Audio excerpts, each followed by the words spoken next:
The high treason investigations into Afrikaner lobby groups have the nation in fierce debate. We speak to Democratic Alliance MP, Mr. Willie Aucamp, who is also the national spokesperson for the party. Welcome, Mr. Aucamp. Good morning, Chris. Always nice to speak to Biz News and your listeners. You're welcome. You have described the laying of charges as a frivolous stunt by former President Jacob Zuma's MK party. However, the police minister seems to be taking this very seriously. Yeah, Chris, this is an absolute ridiculous charge that has been laid by them. The last time that I've checked, we are living in a constitutional democracy, a constitution that protects freedom of speech. And AfriForum and Solidarity and the DA and you and your mother-in-law and everybody has got the right to a freedom of speech, which is protected. So it's absolutely frivolous. Those charges were brought by a frivolous party who is just as frivolous as the complaints or charges that they've laid. But if charges were brought, would that mean that South Africa is beginning to regard the US as a known external enemy and that we should all be careful consorting with it? Well, this is the risk. We know that we are in a very volatile international space at the moment. And we've got to realize that whatever we do in this country will have repercussions. And to now come and lay charges of treason against an organization who I believe also fight for the rights and the goodwill of every South African out there, I think it's absolutely done in bad faith. I think they did it because they want relevance. And you should have relevance in what you do to build up this country, not in what you do to try and segregate us and put us in lagers. We've got to distinguish between the builders and the breakers, as the DA's leader, John Steenhuisen, has said on many occasions. And I'm firmly of the opinion that MK is part of the breakers of this country. They know that they will not succeed with these charges. And they know that the only reason primarily why they did it is to let the flames of racial divides in this country burn higher. It's not necessary to do that. We need to work together to find each other, in this country. And that is what MK should have done instead of going to court or to the police with absolute ridiculous charges that will not hold water. So do you think that AfriForum and Solidarity and other Afrikaner groupings cannot be blamed for the punitive steps being taken by US President Donald Trump? The main reason I believe that Donald Trump is doing what he's done is because previous ANC governments over the last 30 years made the wrong decisions when it comes to international policy every single time.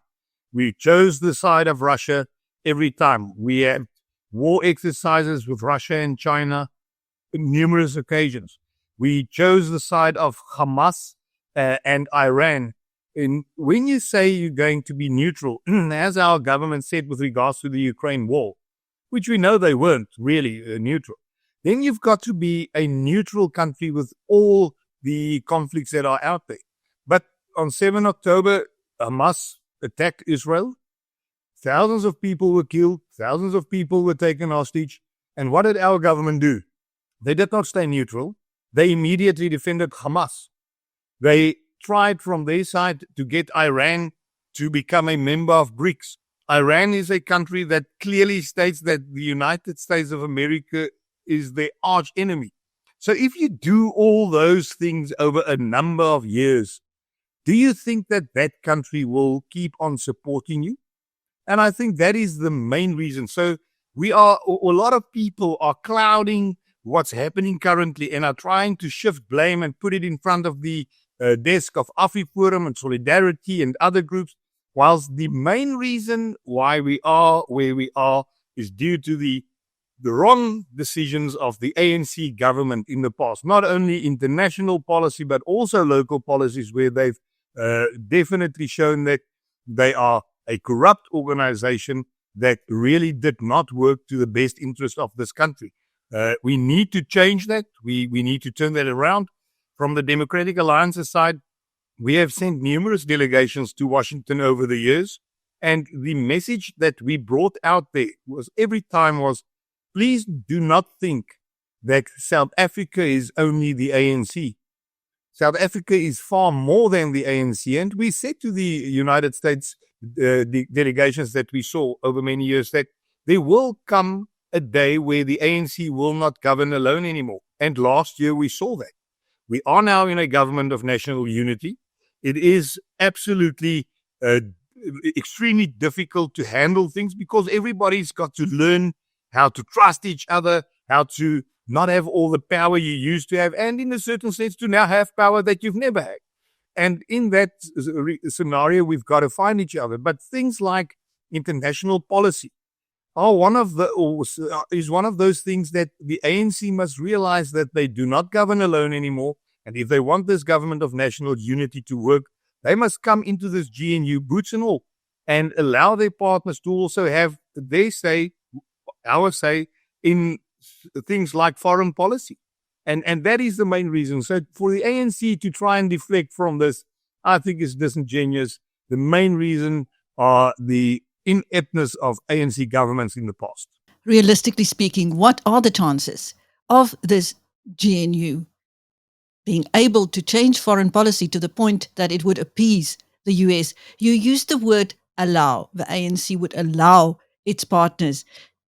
Does that mean that the DA is at the mercy of the African National Congress to decide whether they will change foreign policy or not? Maybe allow was the wrong word to use. It's definitely not allow, it's accept. They must accept the fact that we are there. If you look at clause 19 of the statement of intent, it clearly talks about sufficient consensus of all issues.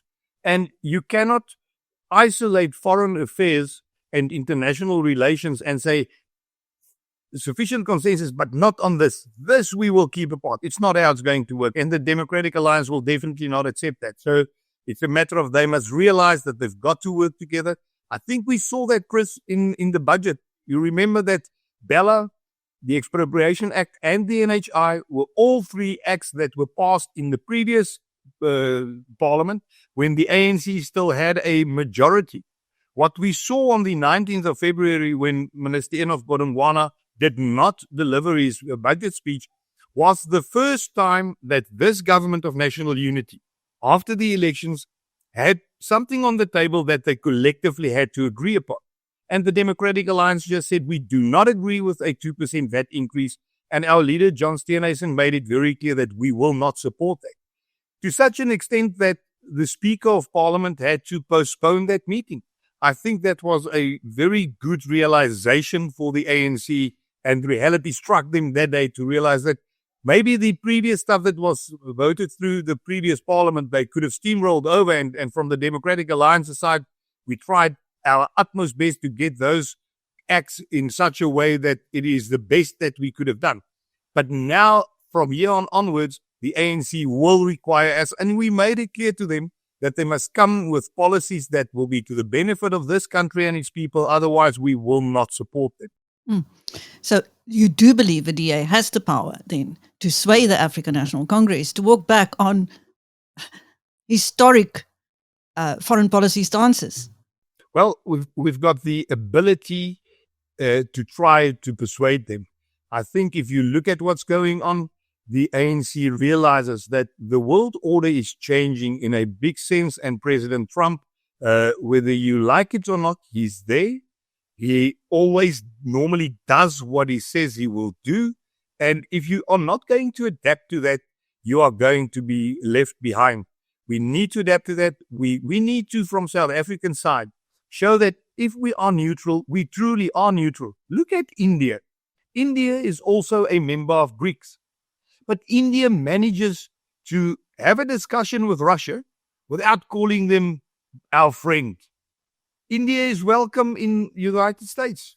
India has got a good relationship, Mahendra Modi, with President Donald Trump. They can sit around the table. But we don't have to go and tell the world that Russia is our friend. We know that there's a lot of suspicion that Iran gave money to the ANC, and I believe that should that be the case, it will come out at some stage. But we need to be consistent in what we say and do out there. And if you get a lot of money from a country like the United States, we saw now that all aid has been stopped. It is a terrible thing. It will have a huge effect on people's lives, I spoke to farmers in the rhino industry over this weekend who said that even the funding that they got for protecting wildlife has also now been stopped.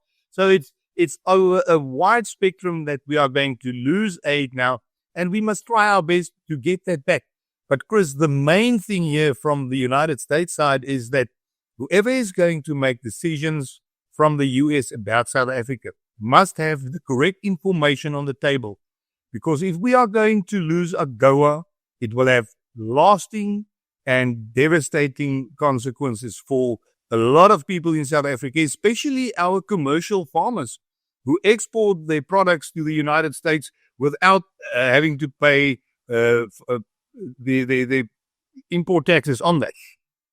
Well, this international standoff drama has reignited racism to a level that we have not seen in decades, and we thought no longer existed. What can be done to diffuse it?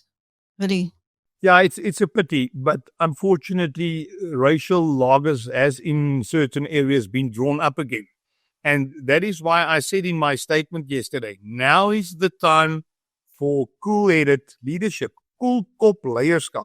That is what we need now.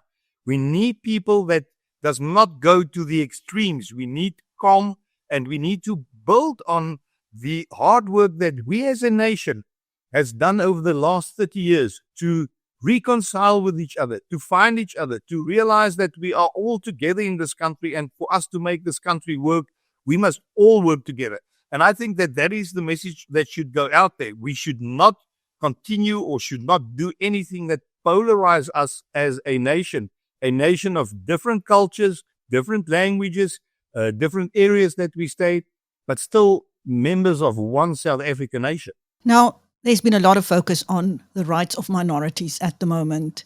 What about the rights of the majority that have been trampled on equally by the African National Congress over the last 30 years? I think some people are feeling here that white privilege now extends to suffering and that the suffering of the minority is more important right now than the suffering of the majority, Willie. That is why we've got to turn this whole country around. If you look at the policies of BBBEE that the ANC has tried to force through over the last 30 years, it only enriched a few, not the masses. They did not create a big middle class South African black person that we all wanted to see and a richer South African black person. It did not succeed. It was a handful of people, figuratively speaking, that got rich. I think if you go and look at a township like in the Gamagara area where I come from, if you go to Kagoeng or Bankara Bodolong and you walk around there, which I do a lot, you'll see that there are absolutely no services. There are taps, but there's no water in those taps. There are no sewage. It's a disaster what's happening there. So what the ANC did in the previous governments did not work. And we've got to turn that around. And yes, we've got different cultures and we've got minorities. But you know, Chris, South Africa is made up out of a lot of minorities. It's not only the Afrikaner. We tend to, again, put it in lagers of the Afrikaner on one side and black people or brown people on the other side. You've got the Afrikaner culture. You've got a Zulu culture. You've got a Venda and a Xhosa culture. These different cultures in the ethnicity of people, of the skin color that we've got. And if we then take that further and, for example, speak about mother tongue education, we had that debate yesterday in Parliament.